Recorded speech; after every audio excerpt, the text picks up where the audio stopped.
बिस्मिल्लाहिर्रहमानिर्रहीम। जैसे कि आपको पता है कि 9th क्लास की न्यू बुक हम इंशाल्लाह शुरू की हुई है हमने। तो जो हमने लास्ट लेसन पढ़ा था वो था नेचुरल सिस्टम, कि हमारे पास नेचुरल सिस्टम कौन कौन से होते हैं, उनको हमने डिफ़ाइन किया था अच्छी तरह से। तो इसको पढ़ने से पहले मैं रेफ़र करूँगा आपको कि आप उस पहले जो मेरा प्रीवियस लेसन था उसको आप देखें, उसके बाद इस पे आना। तो अगर आप चाहते हैं कि मेरे लेसन आपको टाइमली मिल जाए तो उसके लिए आपको करना ये है कि मेरे चैनल को आपने सब्सक्राइब करना है, ताकि मेरी हर आने वाली वीडियो आप तक आसानी से पहुंचे और आप इससे फ़ायदा उठा सकें। हमारा जो टॉपिक है आज वो है आर्टिफिशियल सिस्टम। आर्टिफिशियल सिस्टम ऐसे सिस्टम्स होते हैं जिनको हम खुद से बनाते हैं किसी काम के लिए, किसी पर्पज़ के लिए। तो उसमें ह्यूमंस की इन्वॉल्वमेंट होती है, इंसान उसमें काम करते हैं। अब किसी काम जो कम्प्लेक्स काम होते हैं, आपके मसले होते हैं, प्रॉब्लम्स होते हैं, उनको हैंडल करने के लिए, उनको टेबल मुकम्मल करने के लिए, जो हम काम मुकम्मल करने के लिए जो काम करते हैं, तो उस तरह के जो सिस्टम हमारे पास वो है आर्टिफिशियल सिस्टम।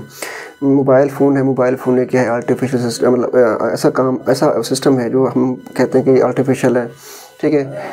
अब देख लें जो हम एक कार का पहिया है वो भी क्या है, एक सिस्टम है जो उस कार को चलने में मदद करता है। मोबाइल फ़ोन हम इसलिए इस्तेमाल करते हैं ताकि हमारे काम के लिए, मतलब हमारे काम को आसान कर दे। तो इस तरह का जो सिस्टम हुआ है हमारे पास आर्टिफिशियल सिस्टम।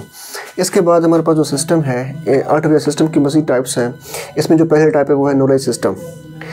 नॉलेज सिस्टम में क्या आता है, सबसे पहले कि नॉलेज सिस्टम एक यूनिक सिस्टम है जिसको हम डेवलप करते हैं इसलिए ताकि हम डाटे को ले सकें। देखें, डेवलप इसलिए हम करते हैं ताकि हम डाटे को कैप्चर कर सकें, फिर उस डाटे को स्टोर कर सकें, फिर उसको मैनेज कर सकें, फिर उसको रिट्रीव कर सकें डाटे को या इंफॉर्मेशन को, ताकि हम अपने 3 काम एफिशिएंटली कर सकें। वो 3 काम कौन कौन से हैं? पहला काम है प्रॉब्लम सॉल्विंग, लर्निंग, उसके बाद डिसीजन मेकिंग। अब देखें, प्रॉब्लम सॉल्विंग यानी कि अगर आपके पास ये तमाम हमने डाटा ले लिया, हमने इस डाटे की बेस पे, इस नॉलेज की बेस पे हमारी लाइफ में जो प्रॉब्लम्स आएंगे डेली लाइफ के अंदर, उनको हमने आसानी से सॉल्व करना होगा या सॉल्व कर लेते हैं। लर्निंग, किसी चीज़ को सीखने के लिए आपके पास वो डाटा और नॉलेज होना चाहिए। इसके बाद है डिसीजन मेकिंग। अब देख लें, जब भी आपके पास कोई मसला आता है, कोई प्रॉब्लम्स आती हैं, तो उनको आपने जब हैंडल करना होता है तो उसमें हम डिसीजन करते हैं। आपका डिसीजन तब बेस्ट होगा जब आपके पास नॉलेज होगा। तो नॉलेज सिस्टम के अंदर जब डिसीजन मेकिंग आता है तो इसलिए हमें डाटा को कलेक्ट करना पड़ता है, इसलिए इसको हम कहते हैं कि यूनिक सिस्टम्स होते हैं। फिर इसके अंदर मज़ीद और इसके कुछ सिस्टम्स हैं। पहला है मैथमेटिक सिस्टम। मैथमेटिकल सिस्टम में कहता है कि ये फील्ड है नॉलेज की, जिसके अंदर हमारा वास्ता पड़ता है उन प्रॉब्लम से जो नंबर्स हैं, काउंटिंग्स हैं, ठीक है, और कोई फॉर्म्स हैं, कोई स्ट्रक्चर है, इस तरह के। अब देखें, अगर हमने कैलकुलेशन करनी है, लाइक डिवीजन करना है हमने, मल्टीप्लाई करना है हमने, ठीक है, तो उसमें हमारे पास नॉलेज होना चाहिए मैथ का। अगर मैथ का नॉलेज होगा तो हम इस तरह के मसाइल, इस तरह के प्रॉब्लम्स को हम सॉल्व कर सकेंगे। मैथमेटिकल सिस्टम में हमारा सिर्फ और सिर्फ मैथ के ही कंसेप्ट्स, मैथ का ही नॉलेज आता है, जिसमें हम मैथ के काम सारे के सारे मुकम्मल करते हैं। इसके बाद है लॉजिक सिस्टम। लॉजिक सिस्टम कौन सिस्टम होता है? लॉजिक सिस्टम में हम देखें, इसमें जो शामिल चीज़ें वो है कंसेप्ट्स और स्ट्रेटजीज़। देखिए, लॉजिक सिस्टम के अंदर ये ऐसे सिस्टम होते हैं जो इंसान खुद से लॉजिक क्रिएट करता है अपने नॉलेज की बेस पे। अगर हमारे पास कोई ऐसा लॉजिक हो जिसकी बेस पे हम, मिसाल दे रहा हूँ मैं आपको, मिसाल ये है कि हमने इंग्लिश का सेंटेंस क्रिएट करना है। सेंटेंस वो कैसे करेंगे? हमारे पास नॉलेज होगा, नॉलेज की बेस पे हम लॉजिक बनाएंगे तो हम अपना सेंटेंस को क्रिएट करेंगे। तो इस तरह के जो सिस्टम्स होंगे वो उसको हम कहते हैं लॉजिक सिस्टम, ठीक है। इसमें हम लॉजिक इस्तेमाल करते हैं, अपने कंसेप्ट इस्तेमाल करते हैं, कुछ स्ट्रेटजीज बनाते हैं, उनको इस्तेमाल करते हैं, फिर अपने मसले को सॉल्व करते हैं। इसके बाद थर्ड नंबर पे डेटाबेस सिस्टम। डेटाबेस सिस्टम कौन से सिस्टम होते हैं? ये ऐसे सिस्टम्स होते हैं जो किसी सॉफ्टवेयर को रेफ़र करते हैं। लाइक कैसे? देखिए, एक व्हाट्सएप है, व्हाट्सएप एक सॉफ्टवेयर है, फेसबुक क्या है, एक सॉफ्टवेयर है, बहुत बड़े बड़े सॉफ्टवेयर हैं। जैसे हमारे पास एक बोर्ड सेंटर है, बोर्ड सेंटर का क्या है, सॉफ्टवेयर है जो उनके अंदर डाटा पड़ा है, वो डाटा को मैनेज कर रहे हैं।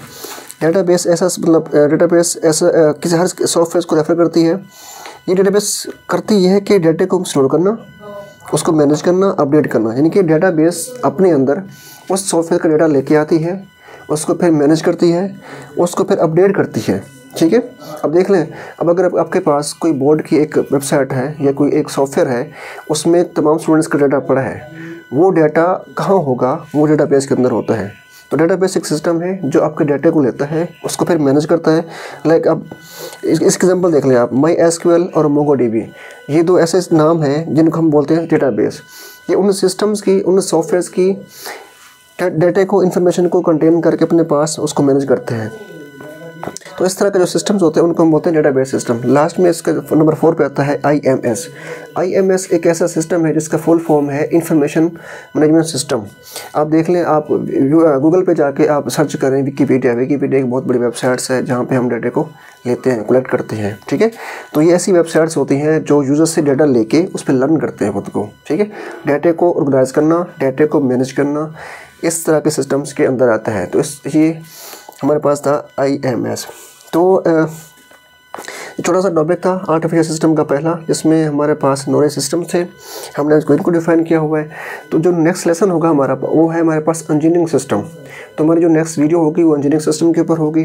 मैं लास्ट में वही बात कहूँगा कि अगर आपने मेरे YouTube के लेसन को हम देखना है, उनसे कुछ सीखना है आपने, तो मेरे चैनल को आपने लाजमी सब्सक्राइब करना है, ठीक है, ताकि मेरी आने वाली हर वीडियो आप तक आसानी से पहुंच सके। आज के इतना टॉपिक है, तो इसमें कोई मसला हो, कोई आपको कोई प्रॉब्लम्स हो, कोई कंसेप्ट क्लियर ना हो, तो आप मुझे कमेंट्स कर सकते हैं। इंशाल्लाह मैं आपके कमेंट्स पे आपको रिस्पॉन्स दूँगा। आज के लिए अल्लाह हाफिज़।